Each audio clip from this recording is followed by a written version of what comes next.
అదే RTV app వార్తల్ని క్షణాల్లో చదివే అవకాశం ఉంటుంది. ఒక న్యూస్ పేపర్, ఒక టెలివిజన్ ఛానల్ మీ చేతుల్లో ఎప్పుడూ ఉంటాయి.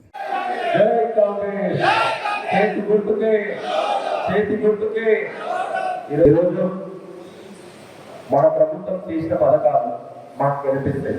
మనం పోయి ప్రతి ఒక్క ఓటర్కు ప్రతి ఒక్క బూతుల మనం ఇంటికి పోయి మనం ఏం చేస్తున్నాం, మన ప్రభుత్వం వచ్చిన తర్వాత కానీ మనం పొట్టు పెట్టేది ఇంటికి వస్తున్నాం.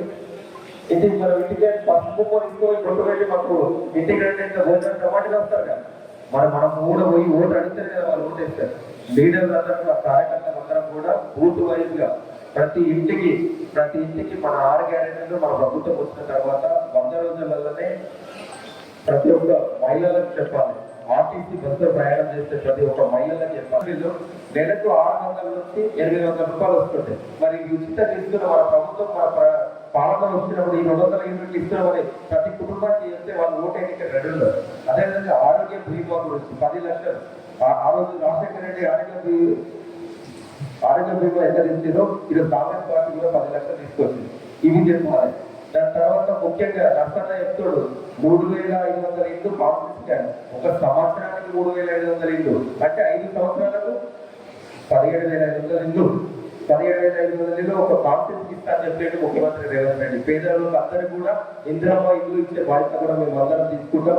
నాది బాధ్యత. నన్ను ఎంపీ గెలిపించిన తర్వాత కూడా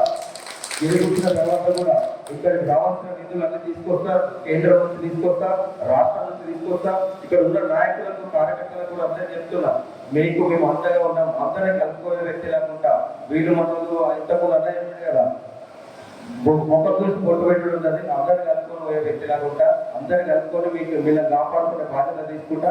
నన్ను ఇప్పుడు మీరు ఎట్లయితే నన్ను కష్టపడి నన్ను గెలిపిస్తారో రేపు స్థానిక సంస్థలలో ఎలక్షన్లలో జెడ్పీటీసీలను, ఎంపీపీలను, సర్పంచ్లను, అదేవిధంగా వార్డు మెంబర్లను, నామినేటెడ్ పోస్టులను ఇవన్నీ కూడా మన దగ్గర గదిలో తీసుకొచ్చి అభివృద్ధి చేసే బాధ్యతను తీసుకుంటామని చెప్పి తెలియజేస్తున్నాం.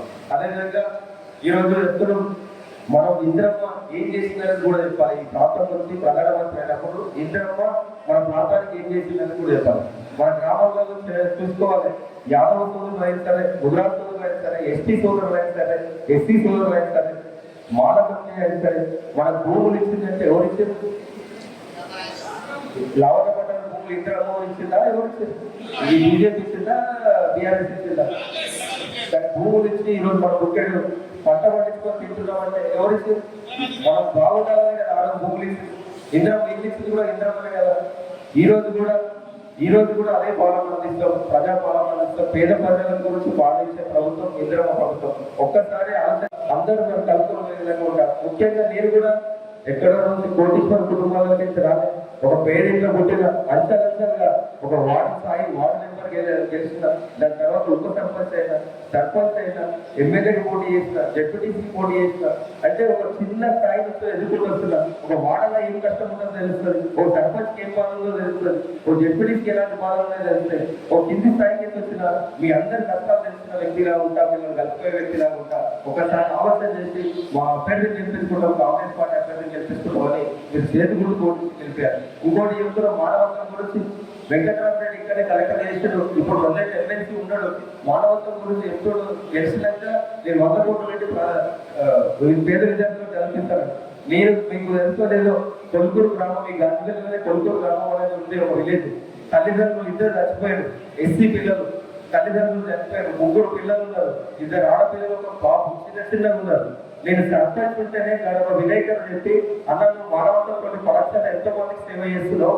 ఈ గంజల కొలుకూరు గ్రామంలో 3 అనాథ పిల్లలు అయిన అది చెప్తే వాళ్ళ పేరు మీద ఒక్కొక్క పిల్లల పేరు మీద 50,000 రూపాయలు తీసుకుని చేసి వాళ్ళకు ఖర్చులు 50 ఇచ్చి గురుకుల పాఠశాలలో కల్పిస్తా అని చెప్పి వచ్చిన వ్యక్తిని నా మానవత్వం అవతల మానవత్వానికి తేడా లేదా?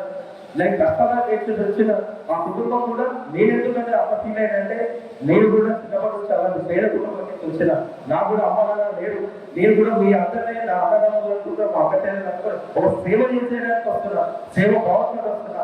ఒక్కసారి జీవించండి, మీ అందరికీ ఒక సేవకులాగా పనిచేస్తానని నేను చేస్తున్నా. గుర్తుకే మరిన్ని వీడియోస్ కోసం ఛానల్ ని సబ్స్క్రైబ్ చేయండి. లేటెస్ట్ అప్డేట్స్ కోసం వాట్సాప్ ఛానల్ ని ఫాలో చేయండి. అండ్ లింక్ డిస్క్రిప్షన్ లో ఉంది.